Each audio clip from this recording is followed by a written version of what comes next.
Let's say you're a filmmaker and I'm a professor. Okay, so we differ there, right? We're playing a different game.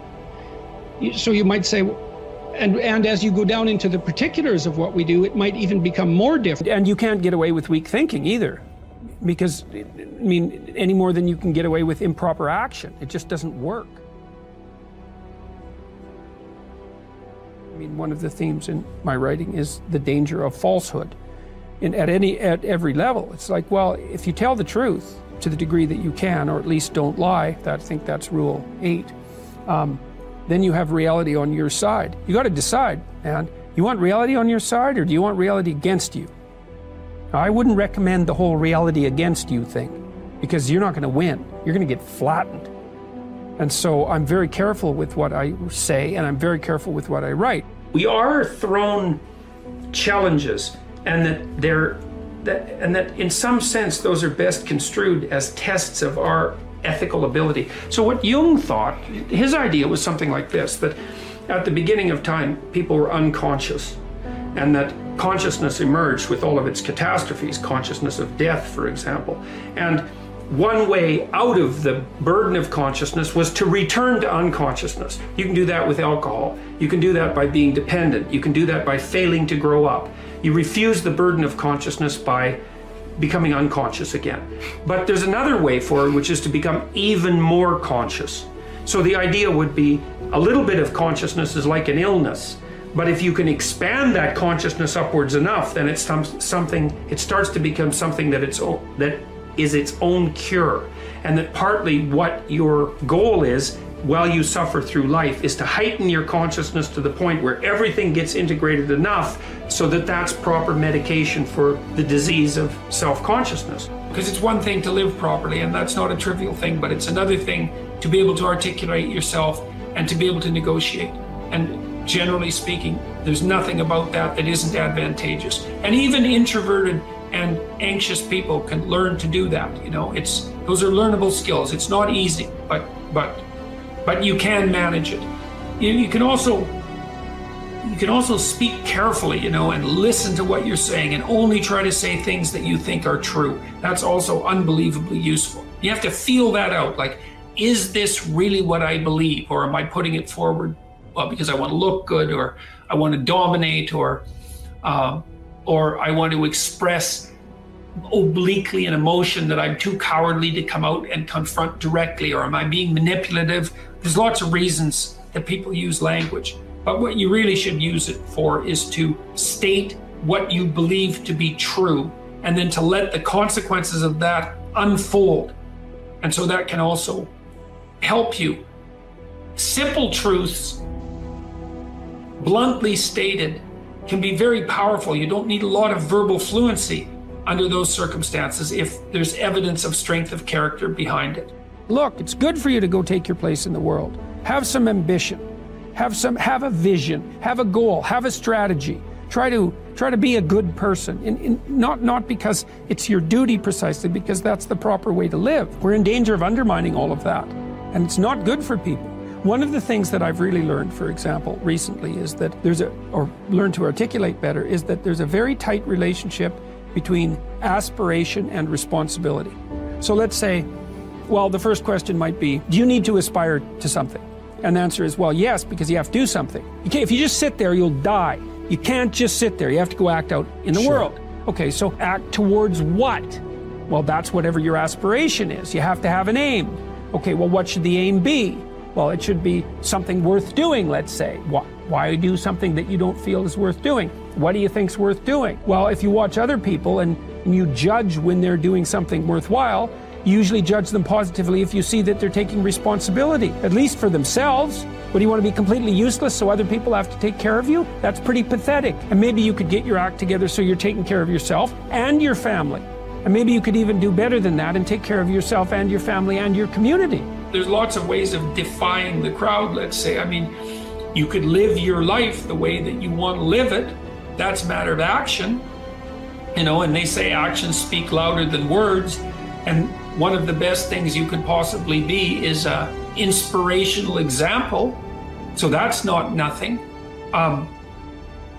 That's something. Live properly. in your defiance of the crowd, right?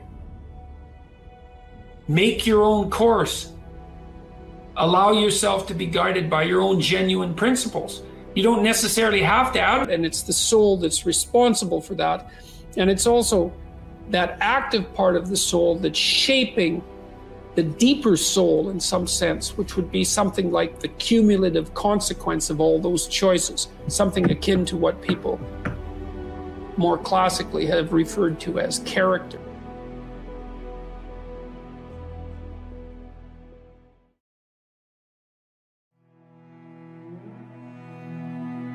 Doesn't have meaning without aspiration or an aim. Okay, so you need a hierarchy of values. There's got to be something at the top. It's got to be something important. If you don't have that, your life doesn't have any meaning. So if you criticize the hierarchy, or even the idea of hierarchy, you destroy the idea of aspiration. And then people have nothing. Well, that's not helpful. People are built for a struggle and they're built for a weight, and you want to take on a heavy burden voluntarily. See if you can put yourself together. See what you can do out in the world while you're waiting to die. It's an all-in game. It better be worthwhile. And so there's a tight relationship between responsibility and aspiration and hierarchy. And when you criticize those things, you get rid of the aspiration. You need a meaning to sustain you through the vicissitudes of life. Okay, well, try to debate that. It's like, is life painful? Yes. Is it anxiety-provoking? Yes. Is it uncertain? Yes. Is it painful beyond bearing sometimes? Yes, it's difficult. Everyone agrees about that. Now, they might disagree about how difficult, but that doesn't matter. That the central point holds. Okay, what if you think that's all pointless? Well, that doesn't seem very helpful. Okay, so you need a sustaining meaning. Well, where do you find that? Well, you generally find it in responsibility to yourself and to other people. Something that I learned, for example, from Jean Piaget, he called that an equilibrated state. And an equilibrated state is like a game that everyone wants to play. And so if you set your household up properly, then it's a game that everybody is participating in voluntarily. And that's going to be predicated on the desire for peace and the willingness to speak truth and the ability to take responsibility. So that has to be part of your higher order moral aim. And then when you're having a difficult discussion with someone, the discussion is going to be affected by that higher order moral aim. It's not going to be contaminated to the same degree by your desire to inflict pain and attain victory and, crush your opponent and punish them for their previous sins and indicate your disappointment in things they've done over the years and all of that. As the negative emotion ramps up in intensity, the amount of time that you construe as manageable shrinks. And if you're extremely depressed and anxious, then, you may be struggling to get through the day. And then you need a map of what is going to constitute a minimally acceptable day. And that might be one where you've done what you need so that when you wake up tomorrow, things aren't worse, right? You have to keep up with your obligations and your duties at least enough so that you're not degenerating downhill. One of the things I learned really a lot from reading Russian neuropsychology, strangely enough, the Russians had great neuropsychologists, was that the sense of meaning, the sense of engagement that characterizes life when life is progressing in the manner that you would like it to progress is actually an instinct. It's not a cognitive phenomenon. It's not a second-order consequence of thought. It's way deeper than that. It's an extraordinarily profound instinct. And so that's really worth thinking about, assuming, as you might, that we're adapted creatures and that our instincts guide us in the world so that we can survive and so that we can reproduce and so that we can exist over long periods of time. The fact that an instinct of that depth exists and that it's associated with the sense of vital engagement in being, let's say, is a good indication, as good an indication as there is, that there's something truly real about it. And I would say that might even be more important than the knowledge of the role that the serotonin system plays in adjudicating hierarchical position. Because you know, we tend to think of meaning as something that people create as a secondary consequence through thinking or through philosophy or something like that. And when we think that, it's easy to criticize it. It's easy to become cynical about it. It's easy to lose faith in it. But when you understand that it actually is a much deeper phenomenon than that, and that the cognitive elements, the philosophical elements, are sort of like, well, they're like the fronds on the top of the pond on a plant system that has unbelievably deep roots that go way down into the water. There's something about that that's much firmer and more solid. And I think the evidence that meaning is an instinct, a deep, deep instinct, is overwhelming. I don't think that popular knowledge has caught up with that. I mean, the research it's not new, but it's been done, I would say, in the main in the last 30 years or so, and mostly by psychobiologists, like people who are really on the hard science end of psychology. And their work is difficult. It's technically difficult. It involves a lot of neurobiology, neuroanatomy, psychopharmacology. It's hard work. It's hard going, but it's unbelievably useful. That's rule 7. Do what is meaningful, not what is expedient, because meaning is an instinct. And meaning is the instinct that guides you in life across the totality of life, right? What's expedient, that's what you might want to do right now in an impulsive sense, right? Because you're driven forward by, anger or anxiety or frustration or disappointment or despair, some sort of one-eyed motivational monster that's got you in its grip that really isn't considering everything at once, right? Like considering your life tomorrow or your life next week or your family's life or maybe even your well-being half an hour from now, you know, because you lash out in anger, and people do that. It's understandable. Sometimes it's even necessary, but it's not wise generally. And the instinct for meaning seems to be a consequence of the integration of all of those underlying motivations and emotions with social being, and then the manifestation of something like the proper pathway forward. And you need that because you need to know how to move forward in life, because you need to move forward in life. You need to act in life. And the other thing that's, I suppose, part and parcel of, let's say, 12 rules for life is the insistence upon action as of primary import. We're not fundamentally creatures who passively perceive the objective world. That's not the goal of our perceptual systems. It's not the goal of our memory. The reason that you have memories isn't to remember the past. The reason you have memories is so that if something bad happened to you in the past, you can figure out what it was that was bad, and you can figure out why it happened, and then you can not do it again in the future, right? It's very practical. And it's the same on the positive end of the spectrum. If good things happen to you in the past, then conceivably duplicating whatever you did to get those good things to happen could have them happen again in the future. So it's practical memory, and it's oriented towards action, and it's oriented towards like the quality of your life. If you could recommend one book to everybody, and you can't say your own 12 rules for life, which one would you? Man's Search for Meaning is pretty good, Viktor Frankl.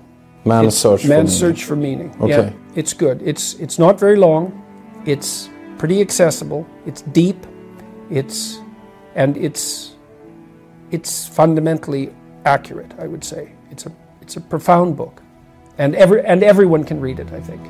So, what is it about? The person who wrote it, Viktor Frankl, was a psychiatrist who spent time in Auschwitz. Mm. And so it's a discussion about totalitarianism and meaning and personal responsibility. And it's brilliant. Very profound, meaningful, serious, uplifting book, even though it's very, very dark. It's a great book. It's been a best-selling book for decades because of that.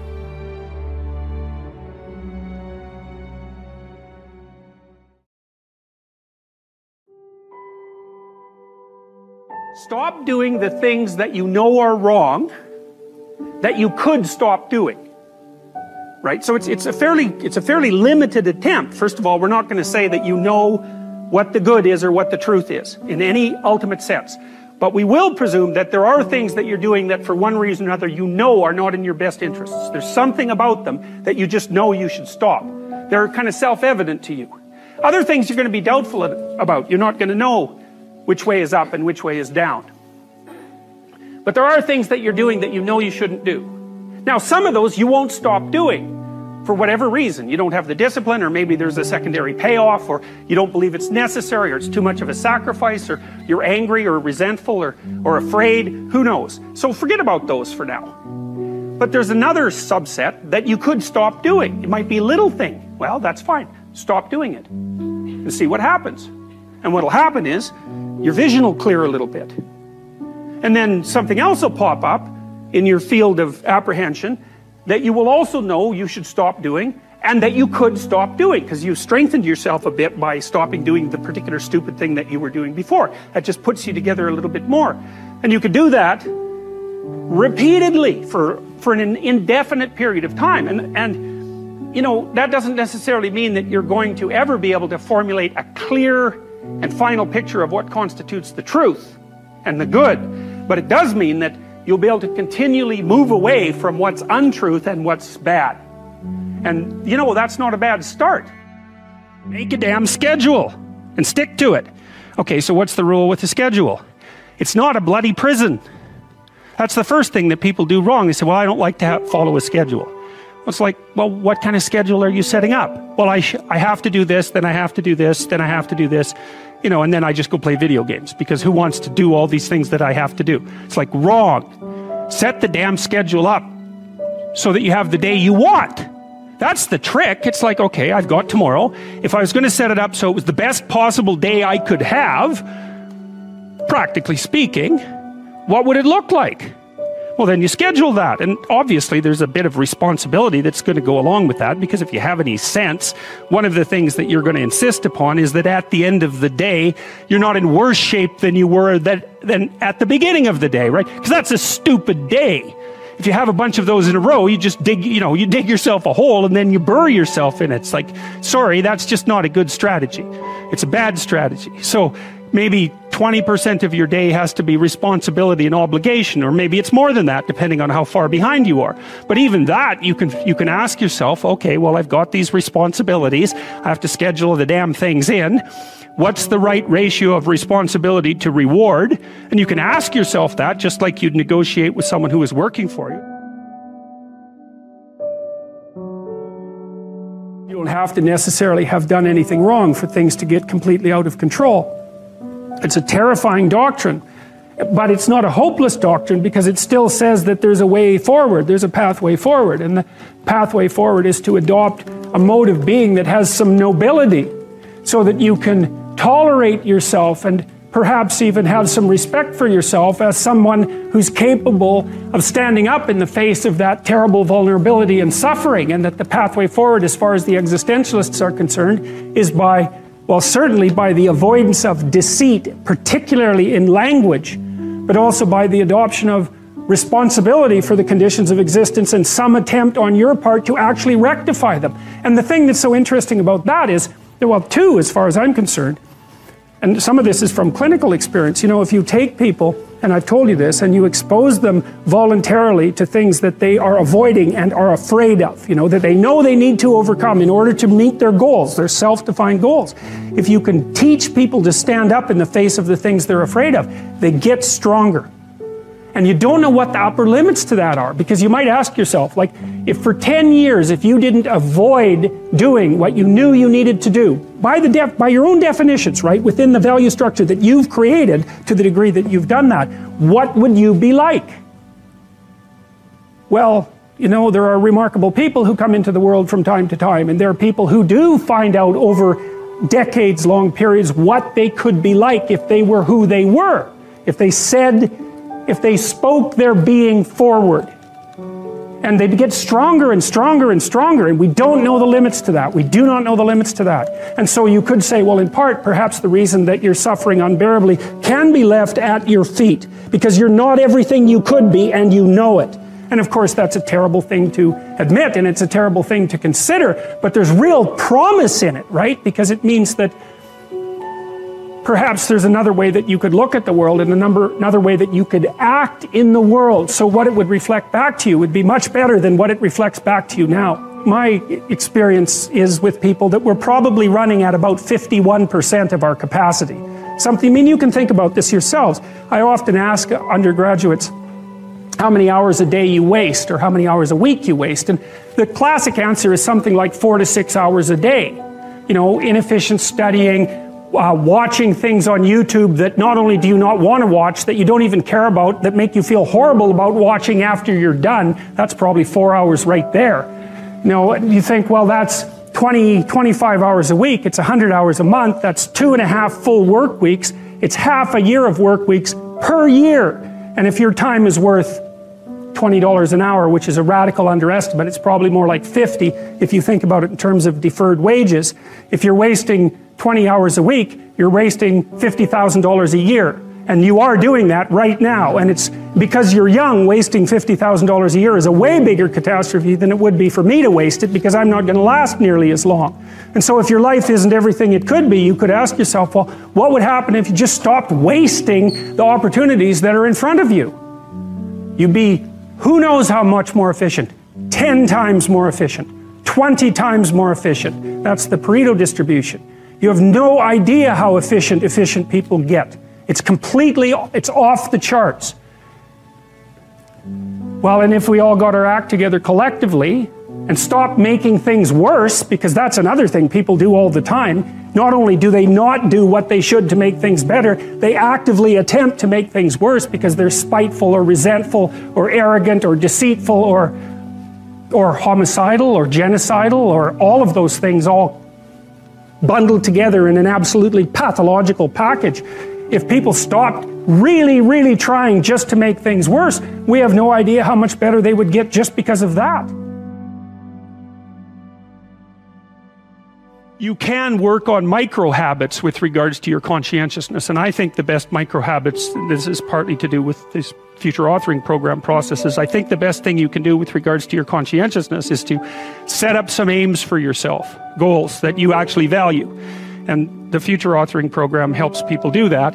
And basically, it does a situational analysis of, it helps you do a situational analysis of your life more than a psychological analysis, I would say. And so the questions are something like, well, all right, you're going to have to put some effort into your life.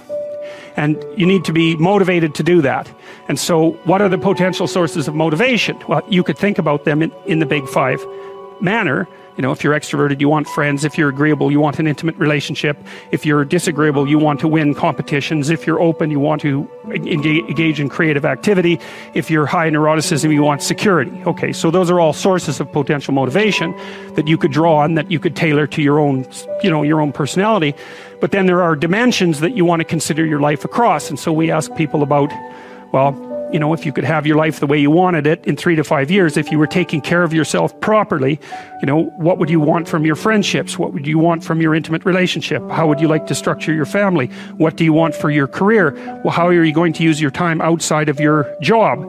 And how are you going to regulate your mental and physical health, and maybe also your drug and alcohol use? Because that's a good place to auger down, you know, because alcoholism, for example, wipes out, you know, 5 to 10% of people. So you want to keep that under control.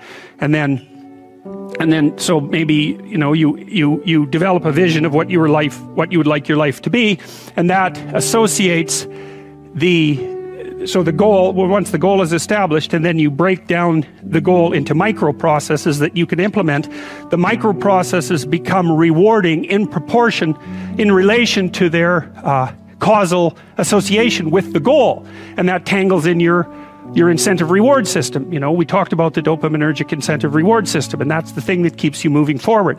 And the way it works is that it works better if it produces positive emotion when it can see you moving towards a valued goal. Okay, well, what's the implication of that? Better have a valued goal, because otherwise you can't get any positive motivation working out. And so the more valuable the goal, in principle, the more the micro processes associated with that goal start to take on a positive charge.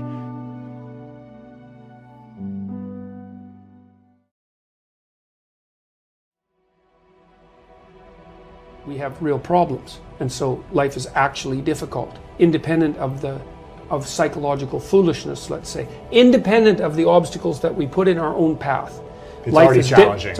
It's already fatally challenging. right? Life is the ultimate challenge. We will die. Yes, yes. And, so there is a challenge, yeah. Yes, well... Uncertainty, fear, pain, all those things. Yes, everything that goes along with suffering is a challenge, and it's the full challenge because it takes everything you have. And so part of the reason we disagree is because there are complex problems to solve, and then we also disagree because we're willfully blind and because we're more ignorant than we should be, and we're not everything we should be, and we tilt towards malevolence from time to time, and we betray each other and ourselves, and so we take a bad lot in many ways and make it worse. Now, not always, obviously, and we don't have to, but that's sort of the baseline that we're working against. I think people are most disappointed in life. Said to someone that you shouldn't have said, or how you acted, or lied, or what or opportunity you lost, or the things that you've let go that you should have capitalized on, and all of that. And so, if you think about the times when you're at peace with yourself with regards to how you're conducting yourself in the world, it's almost always conditions under which you've adopted responsibility, right? At least the most guilt I think that you can experience, perhaps, is the sure knowledge that you're not even taking care of yourself, so that you're leaving that responsibility to other people, because that's pretty pathetic. And unless you're psychopathic and and you're living a parasitical life, and that characterizes a very small minority of people, and an even smaller minority think that's justifiable. But most of the time you're in guilt and shame because not only are you not taking care of yourself, let's say, so someone else has to, but you're not living up to your full potential. You suffer even more when you don't take care of yourself, or take the best actions, or do the work that you know you can do, and you rely on someone else to support you financially, emotionally, physically, whatever, home, whatever it may be. Yeah, well, because you're not only not being what you could be, you're interfering with someone else being what they could be, right? So you're not only a void, you're a drain. Right. Jesus, that's a catastrophe. But we usually don't even know it when we're in that situation, because we're in a depressed state, or we don't want to see it. You wake up at 3 a.m.